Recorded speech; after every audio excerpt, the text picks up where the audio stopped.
Today, we're about to attempt what Bugatti think is impossible.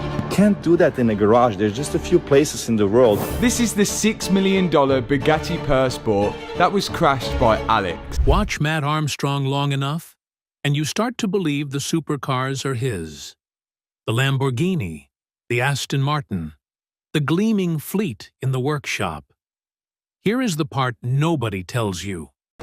I just bought this wrecked Nissan GTR, which we think has been a victim to insurance fraud. But despite that, I think I can rebuild and fix this car within 24 hours. And this time, I mean 24 hours. A lot of it may not personally belong to him at all. And the wreck that started this entire empire was never his to begin with. It was hers. The woman beside him in almost every photo, the one whose name never makes a headline, sits right at the center of the business that actually owns all of it. So whose cars are these, really? Join us as we break down the untold side of Mat Armstrong's car restoration business. So in between the mix of me working on the 296, we're going to get a little bit of footage of the guys and what they've been getting up to since I've been away as well. For now, let me explain the story on the Ferrari 296. It started with her car. Before the Lamborghinis, before the 6 million subscribers, there was a wrecked Audi TT, and it did not belong to Mat. It belonged to Hannah, his partner, who had crashed it on an ordinary day coming home from work.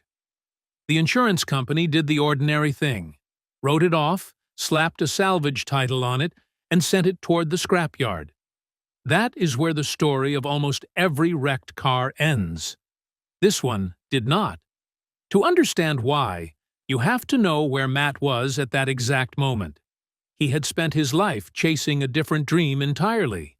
He was a BMX rider, a serious one, good enough to qualify for the World Championships. Then, during a qualifying run, he attempted a 720 tail whip, 2 full mid-air rotations with the bike frame spinning beneath him, and dislocated his shoulder hard enough to end the run. He still placed 16th, but the injury never healed. The shoulder would pop out on its own, sometimes in his sleep. The career was over, and the dream went with it. So when Hannah's broken Audi TT appeared, Mat was a young man whose entire plan had just collapsed. He was picking up odd jobs and shifts in retail to pay the bills, sitting on the mechanical knowledge his father Tony had taught him in the garage, and not much else. He bought the wreck back for £600, pointed a camera at it, and started rebuilding, not because he saw a business, but because fixing something broken gave him a reason to get up. He posted the process. The early videos were rough. Then the former Top Gear presenter Richard Hammond reacted to one of them. The algorithm took notice, and a personal project quietly became a trajectory. Here is the detail almost everyone skips. The origin point of this entire empire, every viral rebuild, and every sponsorship that followed, traces back to a bad day that belonged to Hannah first. So when the channel actually started to work, what did she decide to do about it? 2 people, 1 bet. Mat and Hannah did not meet because of cars. They met through BMX, 2 teenagers bonding over a sport built on risk and repetition, the kind of world that teaches you to keep showing up after a bad fall. That shared stubbornness mattered far more later than either of them could have known at the time. Because building the channel was not an overnight success. It took years of uploading, 1 rebuild at a time, before it earned anything close to a real income. But by the end of 2019, the money from YouTube had finally edged past what Mat made from his day jobs, and he did the thing that terrifies every creator. He quit and committed to it full-time. He marked the moment the way someone does when a long, quiet gamble suddenly starts to pay off, buying himself a Mercedes-AMG A45 and driving it down to Monaco, a victory lap for a battle most people never even knew he had been fighting. And what gets left out of that story is that he was not the only one who jumped. Hannah made the same decision herself, walking away from her own steady job to commit to the venture around the same time Matt did. That is not a small leap of faith. Leaving secure income to bet everything on a YouTube channel about wrecked cars is a gamble that fails far more often than it pays off. And two people made it around the same uncertain idea, without any guarantee it would ever cover rent. Looking at the operation now, it is easy to assume the outcome was always likely. It was not. For a long stretch, this was just two former BMX riders trying to build something out of scrap metal and a camera, with no real proof it would lead anywhere, and the fact that it eventually did does not erase how uncertain it felt while they were living it. But betting everything only works if you have something to fall back on. So, what was underneath the two of them that made the leap survivable? The quiet portfolio behind the gamble. This is the part of the business that never makes a thumbnail, because there is nothing to film. While the channel was still earning almost nothing, Matt was doing something that revealed a financial instinct far older than his fame. At just 21 years of age, he bought his first property. He refurbished it himself, the same hands-on approach he would later become known for. And then he rented it out for passive income. Then he did it again. And again. Quietly, away from any camera, he built up a small property portfolio, each one bought, fixed, and turned into a monthly income stream. While other young creators were burning everything they had chasing a viral moment, he was laying down a foundation that did not depend on the algorithm liking him that month. It is the least glamorous thing in this entire story, and it may be the most important one, because that portfolio is what made the shared gamble survivable. When the moment came for two people to walk away from steady work and bet on a channel about wrecked cars, they were not leaping into nothing. There was rental income underneath them, a cushion most creators never have, and most viewers never hear about. The risk that looked reckless from the outside was, in reality, calculated. They had de-risked the dream before they ever chased it. And with that foundation set, the projects Matt took on got dramatically more ambitious. So just how big did they get? The projects that built a name. Once Matt understood that a wreck bought correctly is not a money pit, but inventory, every salvage auction started to look different. Over the next few years, the badges in his workshop climbed relentlessly. Wrecked Lamborghinis, Ferraris, Porsches, and Rolls-Royces, each rebuild more ambitious than the last. Take the Audi RS6 he bought at auction for £20,000. He rebuilt it and walked away with roughly £15,000 of profit. That is not a hobbyist's outcome. That is a margin.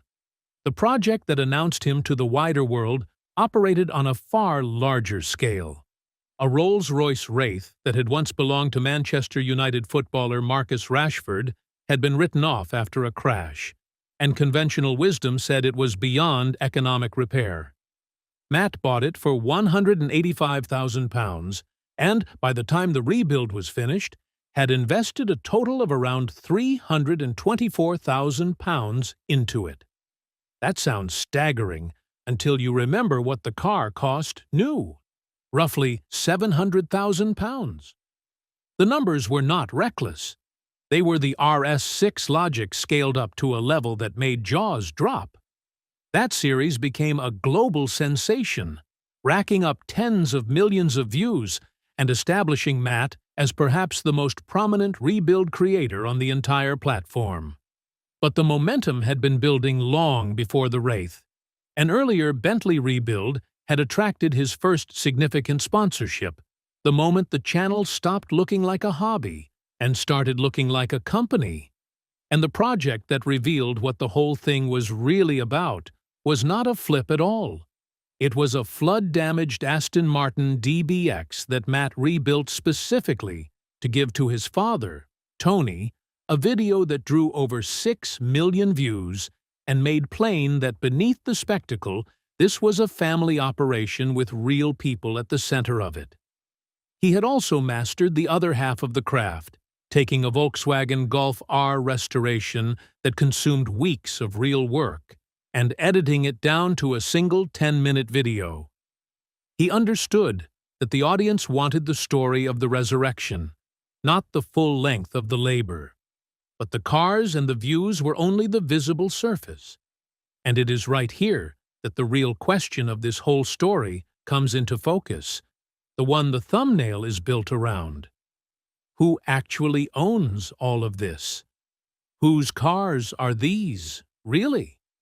When a YouTuber stands next to a Lamborghini and calls it my car, there is an enormous distinction hiding inside those two small words. Is it personal property, bought with after-tax personal income, and titled in his own name? Or is it a business asset, owned through a company and financed through arrangements that look nothing like the way an ordinary person buys a car? Mat Armstrong runs his operation through a formal business structure, and this is neither a secret nor anything sinister. It is standard practice for any creator at his level. But it completely changes how you should read the luxury on screen. A car bought through the business for content is an investment in future content. Its purchase price, its maintenance, its insurance, even its depreciation can be treated as legitimate business costs, and if it is sold after a rebuild series ends, the profit flows back into the business rather than a personal account. In many cases, Matt may never personally own the vehicle at all. The supercars are not trophies of personal wealth so much as they are, at the same time, his passion and his stock. And here is where the two people in the photograph matter more than anyone realizes, because those companies, the ones that actually hold the fleet and the brand, are not Matt's alone. Hannah is a registered director of the business that runs the channel and of the company that handles the merchandise. So when you ask whose cars these really are, the honest answer is not a man at all. It is a partnership.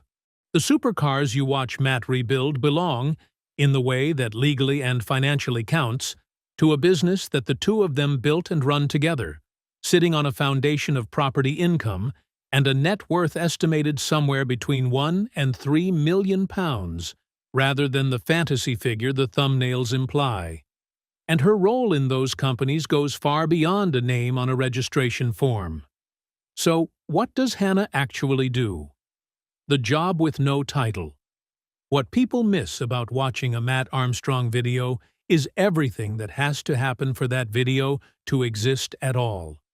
Filming a rebuild is only the visible half of running a channel this size.